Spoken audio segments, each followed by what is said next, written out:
to my channel. I'm Liam. Two more rounds to go. Two more rounds of stress over the weekend. Worrying about fantasy scores ticking over, whether we've made the right trades or whether our team's in the dumpster. Uh, the fun of a fantasy weekend, the ups and the downs. It is. It is why we play. I'm here to speak about some trades you could possibly do for this upcoming round. Only 2 rounds to go, so paying for the best. Nothing about value anymore. We're just playing for points, and for rookies, we're just picking them up for cash, pretty much. So starting off with these rookies, you could throw a blanket over. If they're playing, you pick them. At this stage, you probably won't need them at all, these type of rookies. So if you've got a downgrade, such as probably Bianco's one, probably people offloaded him last week. I don't know if you got Sharp on your bench or something like that. You can chuck him down to Rioli, Jeffrey, Brown from GWS, or anyone that just plays. They're all just solid, probably preferably a DPP. So Rioli would probably be ideal as a mid forward or a defender mid. Even picking someone that's not going to play, if you're just bringing them in for a M10, D8 sort of role. So rookies probably don't have much value in this trade talk. If you half want someone who's going to, you could loop with, because some people is probably struggling, might have a mid price or F6, D6, M8, and you've got someone to loop. Probably Honey's probably the best player in this 200 price bracket to loop with. Scored a solid 69, playing a nice role, back-to-back 60s. Provide cover if someone has a shocker or one of your mid prices gets injured or shoots out of 40, 50, you can probably gain an extra 20 points. But only use him as cover. Certainly wouldn't want him on the field. Onto here, there's kind of Nash is an interesting one. Playing a lot of midfield for Hawthorn, moved into the midfield. 83 average in his last three. It's only 344. Last week 92. So if you are struggling for cash, or you possibly need a slight downgrade of an underperforming mid forward to get you some cash to upgrade some players. He's a solid option. Don't expect hundreds, 90s, but he's a solid probably 80 option for 80, 85 at 344. Certainly, as I said, underpriced. I know you're not going to get any gain out of the cash he's going to make, but if you downgrade a 500k player who's scoring 10 or 15 less, that's 10, 15 points gained there, and then you can utilise that 150 probably gaining an extra 15 points. It's probably a 30, 40 point trade just there, which will hopefully benefit your teams. He's probably the only one I'd be looking at. If you're looking at one of those mid to low price options, there's no one in 400 that we have to worry about. And the 500k is Burton's in a little bit of form as of late, having more of the ball down back. Again, it depends on your price. If you're wanting someone in this price bracket, he's probably the best option out of the lot. Coming with a few easy games coming up, and taking a lot of kickouts, certainly an option. No one, Ridley's not. I wouldn't probably target anyone else.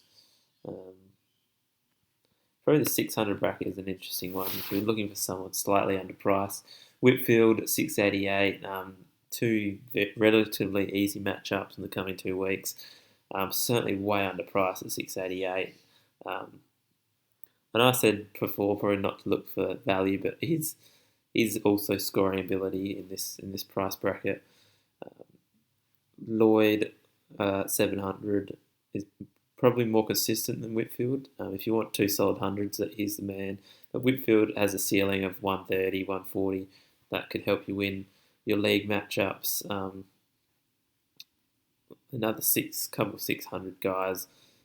Rowan Marshall is probably going to be one of the most traded in players, as he was in the last couple of weeks, especially with, I don't know, Riley O'Brien. He might be a little under-owned, probably like 15% owned, who I have. He's a handy little pick up for him, but also if you've got him in your forward line to move up to your ruck, and you can bring in anyone you want, a forward, depending on what DPP options you have. Side bottom is a solid mid forward still from last week, with Pendlebury out, playing a lot more midfield, probably a solid 95. He had a really slow start, so did well to get to 91 in the end. There's another player in that 600 price bracket. That's a solid pickup for your teams. So yeah, Whitfield probably is best defender. Marshall best forward and ruck. I'm looking at a midfielder. I probably wouldn't like to target. Luke Davies-Iniak's hit a bit of form as late, but he just wouldn't. I wouldn't want to touch him. It's just a price bracket. You don't really want to target mid forwards, or defenders are best for those. Looking at the higher price brackets, bring any of these in is brilliant. I think Chris is probably, I know he's more expensive, but he's got the highest ceiling out of those. Rich has got the best draw. But of course, try and get to the best player you can. It's not about saving cash at this stage. It's about getting the best value out of your money without going over. Can't spend more than your cash amount. So if you haven't got Laird, haven't got Mills, if Mills comes back, they're the best two options. But then Crisp, if you've got cash to get him, and then so on. And if you want, Rich and Lloyd are pretty similar scoring abilities. Rich probably had a slightly easier draw to come. With the forwards in this, I probably wouldn't want to. I prefer a Marshall or a side bottom, or someone in the higher price bracket. The Goey's been pretty solid, but probably 750. He's probably at his price. Zorko and Hall, if you can get to them, certainly do it. Probably, I like Hall over Zorko. Just with his role is just guaranteed 110s minimum. Zorko can be a bit up and down, but his ceiling is pretty high. I'm thinking of bringing him in this week for Riley O'Brien. So looking at further midfielders, Fiorini is. I wanted him last week. I said I was going to get him, but then changed with the outs of Kelly and Neil. Even though he plays 60% game time, he's still got the ability to go 119. Imagine if he just gets 80% game time in the last round and see where he can perform. He's certainly a point of difference for your league. Simpkins been very consistent in the last few weeks. Bontempelli is slightly underpriced at 780. Probably wouldn't want to touch any of the others. Oliver's interesting. I got tagged last week, but I feel like he's still slightly underpriced at 770. Probably wouldn't want to touch any others.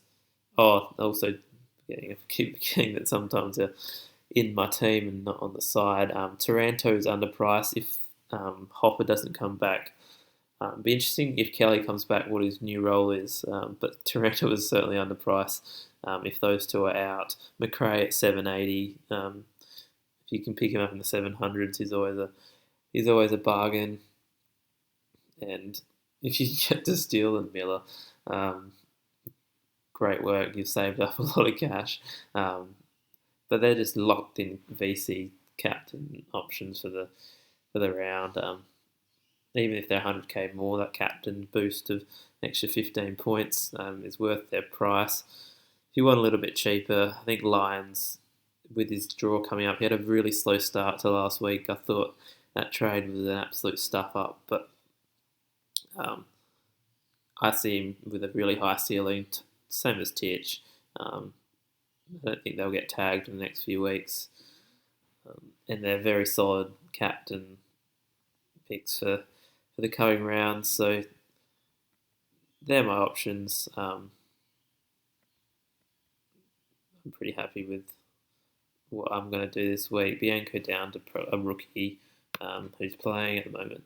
Brown is the placeholder, and then O'Brien. I prefer Zorko or a Hall over Grundy. I feel like they've got just more of a ceiling.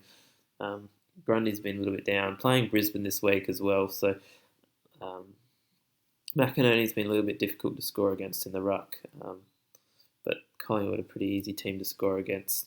Seen by Titch last week, I think Zorko Lions could easily get off the loose this week. So hopefully I've given you some half decent information.